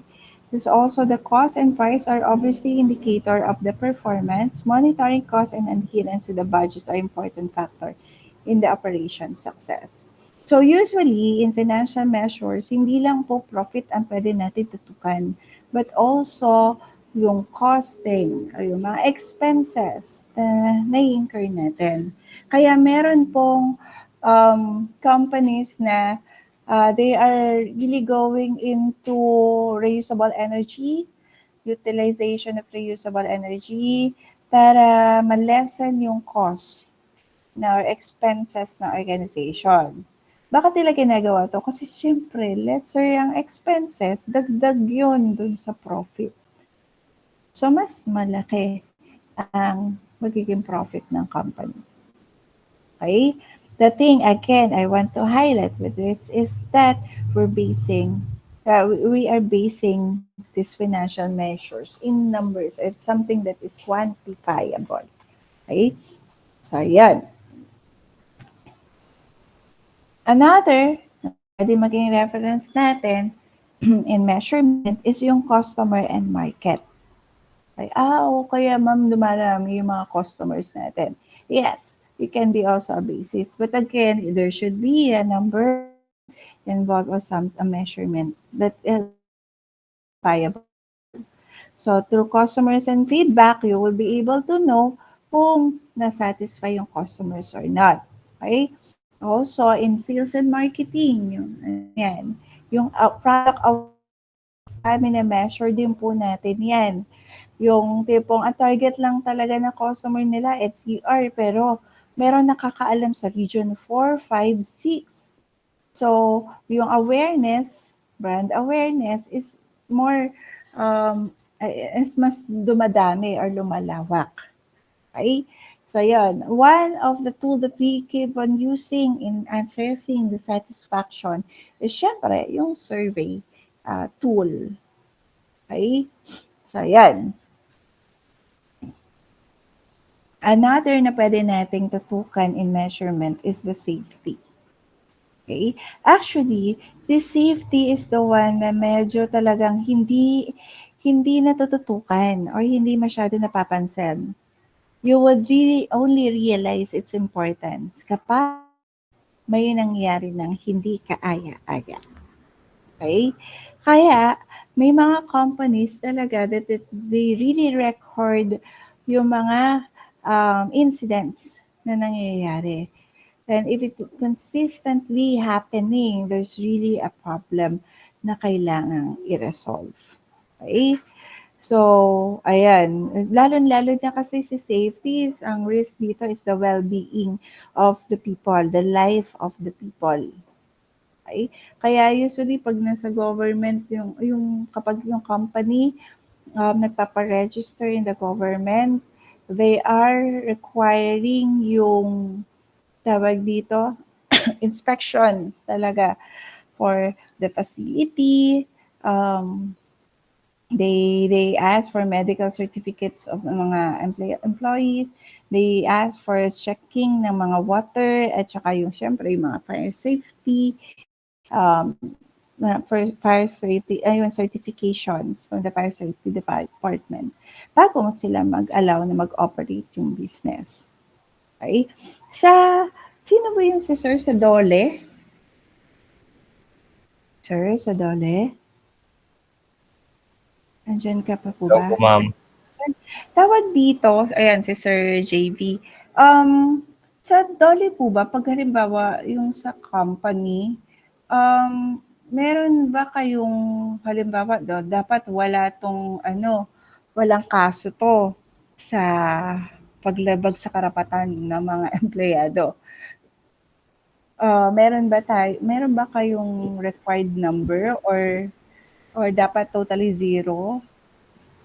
Ang nangyayari po kasi ma'am, yung mga establishments po ma'am, nire-require lang po sila ng certificate of no pending case po. Okay. Certificate of no pending case para mag-renew ng kanilang business? Yung certificate of no pending case po ma'am, nagagamit po nila sa mga client po nila ma'am. Okay. So, tapos i-issuehan ninyo sila noon. Opo ma'am. Saka yung mga ini-inspect lang po na company po ma'am, yung may mga reklamo lang po. Okay. So, usually mga kapag may pumunta na employee. Opo ma'am. Tapos, ayan. Okay. Because, thank you Sir JV. Tawag dito, the reason is that kasi we can associate yung safety para doon sa well-being ng mga employees. Kaya usually yan, connected sila with the DOLE, pumupunta sila sa DOLE. Halimbawa, isang company gusto makipag-partner dito si company B gusto makipag-partner kay company A. So, syempre, before they push through with the transaction, the pirmahan and all, syempre, gusto nila clean yung pakikipag-partner nila. Kaya minsan nagre-require sila ng mga certification. Okay? May mga company, as was mentioned ni Sir JP, that yung minsan mga nagko-complain. Okay? Kasi isa yan talaga sa takbuhan ng mga employees kapag na-violate yung kanilang right for the process o yung due process. Okay? Before, in the consulting firm, we also have a client who seek help kasi bigla siyang tinanggal ng company. Tapos, walang due process na involved. So, I think nung nanalo ata siya noon, nakakuha siya ng 200,000 ata, or 300, nasa ganon, sa company na nagtanggal sa kanya. So, usually may mga ganon, no, Sir JB? Opo, ma'am. Meron po, ma'am. Ayun. So, wag naman sana umabot lang. Yung kino-complain is, na-harass, ganyan. So, medyo malala na yun. Dahil meron na talagang, matindihang pagkakaano. Diba? Ayan. Lalo na yun nasa ibang bansa. Ayan. Yung na ma'am na nasa UAE, nasa tawag dito, kaya minsan nakaka-worry pag nasa ibang bansa kasi wala kang masyadong malalapitan talaga. Ayan ma'am, si Sir JB, pwede mo lapitan. Di ba po? Ayan. Safety. Next is yung sa quality. So, as I mentioned a while ago, talagang nowadays, kahit na mura yung product, may quality ang ina-expect pa rin natin. Kahit na piso pa yan, magko-complain tayo kasi hindi gumagana. Kahit na binili natin sa Shopee, di ba? So, this measures the degree to which the output of a process meets customer requirement. Okay? Kasi it's part of the responsibility and part of the mantra na ngayon ng companies that they are creating quality products, either goods or services, regardless of how much they are selling it. Kaya may integration na rin ng quality in the processes, in the departments, management process ng company. Okay? Si Sir, meron dito yung nasa quality. Okay? So, ano yung mga pwede nating tutukan in the quality? Of course, the goods quality, meaning the physical performance and characteristic ng good. It falls into the expectation na yung tipong, di ba, alam natin, yung sa cellphone. May mga cellphone na isang hagis mo lang, sira na agad. Ngayon, meron ng cellphone na sabi nga, di ba, pinambubukas na ngayon ng mga nuts. Kahit may pampukpok mo yan, buhay pa rin yan, hindi pa rin yan mababasag. So, yun yung minsan claims talaga with regards to goods quality. Sa services, it is intangible, it's more in actions. Okay? So, that the quality is being applied mostly in the human perceptions, our expectation ng services. So, with regards to tangibility, reliability, responsiveness, assurance, saka lagi talaga natin pinagbabasihan ng service quality, yung empathy. Okay? Yung parang concern. Yung reason ni-feedback ni customer, grabe naman siya, wala siyang concern sa akin. Hindi mo mararamdaman yung yung you're being taken care of. Okay? Yung kanina in example ko na halimbawa for the sa service yung sa guard, pagpasok pa lang, ngingitian ka na, babatiin ka. It's also can be associated with empathy. Okay? Tapos, aside from that, sa goods and services, yung environmental quality. Okay? So that focus on designing, controlling work processes to improve the environment. I am sure you guys would agree na yung mga products, goods or services na pinaprefer natin ngayon, although it's not really required, but isa rin sa mga nakaka-affect ng ating decision making on purchasing it is yung its impact to the environment. Okay? May mga companies na ngayon kasi they go into green. They want to also operate but with the heart for the environment. Okay? Kaya may mga customer na ang gusto nila is tawag dito, gusto nila is hindi nakaka-harm sa environment yung bibili nila. Okay? Ayan, kaya merong mga companies na yung pinapromote nila mag-eco bag. Okay? Si Dali ata, I don't know if you're familiar with it. Hindi sila, in-encourage nila yung mga customers na magdala ng eco bag. Or else, karton ang bibit-bitin mo. Si SNR din, totoo. Magbitbit ka ng karton, ayaw mo magdala ng eco bag di ba? Ayan, sa Shell, yung sa Rextro, para gawa ng macaroni. Yung parang pwede mong pagmuni-munihan yung straw nila. Diba? Ayan, sa Landers, totoo, meron din yan. Na competitor ni na Ma'am Joanne yung Dali. Baka gusto niyo rin po gawin. Hindi, joke na. Okay. Meron dito kanina, nabanggit si Ma'am. Ma'am, question po, pinapractice po ba yung customer is always right? Ayan, marami dito na sa service industry. And they would agree na para kang nakatali ang kamay mo. That you have to serve your customer, that make them feel they are right. Kahit na behind that, nanggigigil ka na, hindi bakit ganun? Yeah, so yun. But still, you have no choice. Why? Also, another term that I want to add from the customers always right. Serve them like a king and queen. Diba? May mas bigger factor pa. Yes, it is being applied. If you will look it in the perspective of making the customer satisfied, it's part of. Okay? Kasi the customers and assessment is really the basis if they are satisfied or not. But as an employee also, the one who knows the process, it's your responsibility to educate them of what is the right expectation. Ayan, tama, yung ginagamitan technicalities. So you have to educate them as well. Because if you will look also in one of the subjects din kasi, sometimes isa yan sa mga dinidiscuss ko, that the customers, you have to consider that the customers are sometimes uneducated.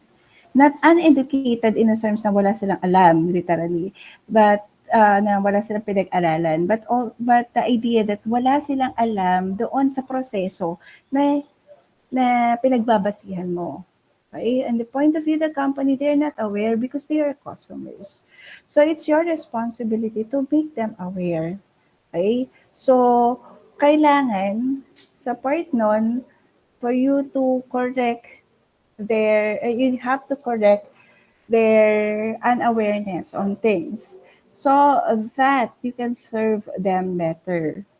Okay? Dun lang medyo may challenge yon sa klase ng customer at kung paano nila tatanggapin yung education or awareness na ibibigay mo. Siyempre, may mga strategy din naman na kailangan i-apply.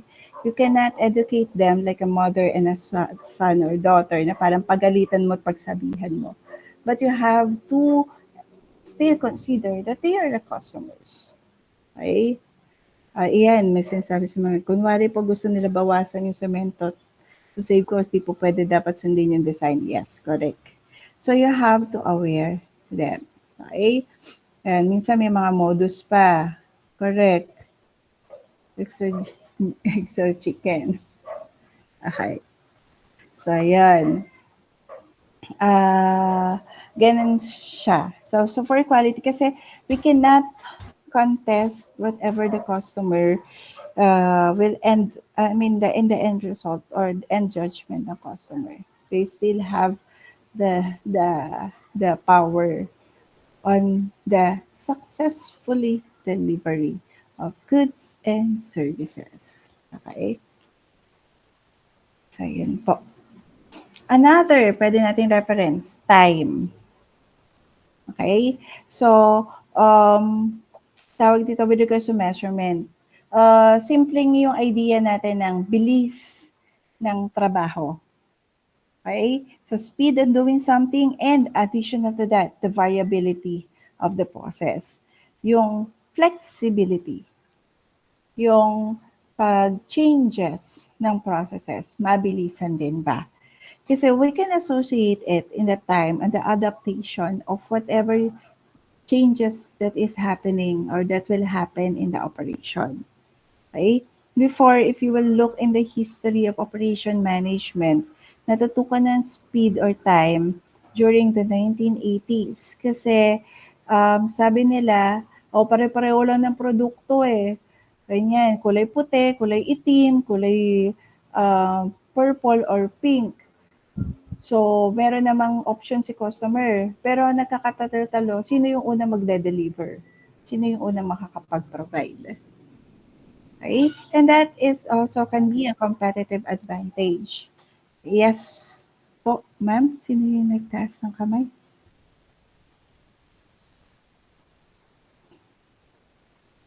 Ayan. So that can be a competitive advantage ng company. Ayan. Kasama din po sa rating ng store yung time, taking orders, and serving the product. Yes. Sa amin po sa Jollibee, yung waiting time, alam sure naman, naka-experience nyo yan. Bayan, haba-haba naman dito. Meron po kaming queuing time. Queuing time pa yun. Tawag dito, dapat, ilan nga ba yung 7 minutes lang ata? Sir na nasa Jollibee? Willing to wait naman yung iba eh. Ayan, 7 minutes. So, dapat naghihintay yung customer nakapila, 7 minutes lang. After nyan, dapat nakarating na yan sa counter. Kukunin na yung order. Tapos, syempre, yung nabanggit kanina, promise time. So, 12 minutes lang talaga yung sa Chicken Joy, pero 15 minutes na namin pinapangako. Kasi kasama na doon yung proseso ng pag-prepare ng product. Tapos, para mabudol din kayo. Ay, bilis, 15 minutes lang. Pero naging 14 minutes. Hindi, ganun. Pero may ganung factor po. Okay? The time kasi, the speed also is a basis for the satisfaction ng customer. Ayan, willing to wait for 10 minutes. Yes, Miss Aleli. Yes, ma'am. Like po dun sa, minsan kasi ma'am, di ba yung service natin, kailangan talaga maging flexible. Sunod na ano nyo naman po, ma'am. Di katulad po sa amin hinahandle ko po kasi yun sa information namin sa hospital.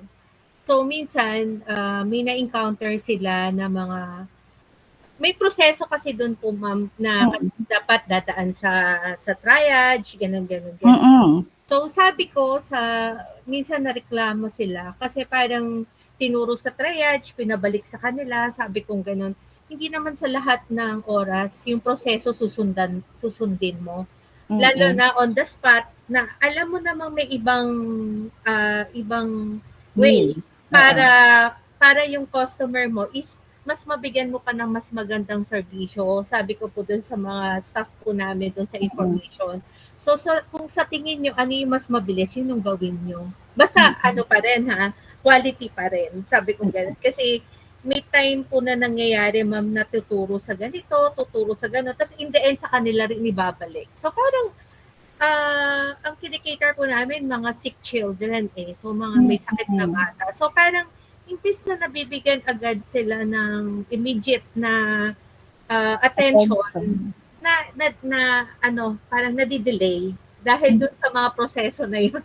Kaya po, ako po kasi, ma'am, kahit sabi mo yung proseso, pag alam kong parang may mali doon sa proseso, sabi ko, wag sabi ko, hindi, ito gawin ninyo. Sabi ko, kasi ito yung alam kong mas magiging maganda para sa mga pasyente natin. Kasi ang iniisip natin is yung mga batang may sakit, hindi natin dapat isipin yung proseso.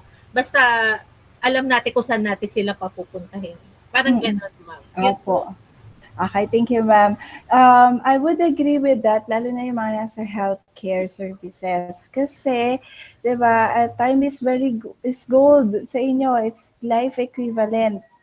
And kaya usually dapat meron talagang an emergency plan, parang ganon, a process. Kapag ganito yung initial assessment, added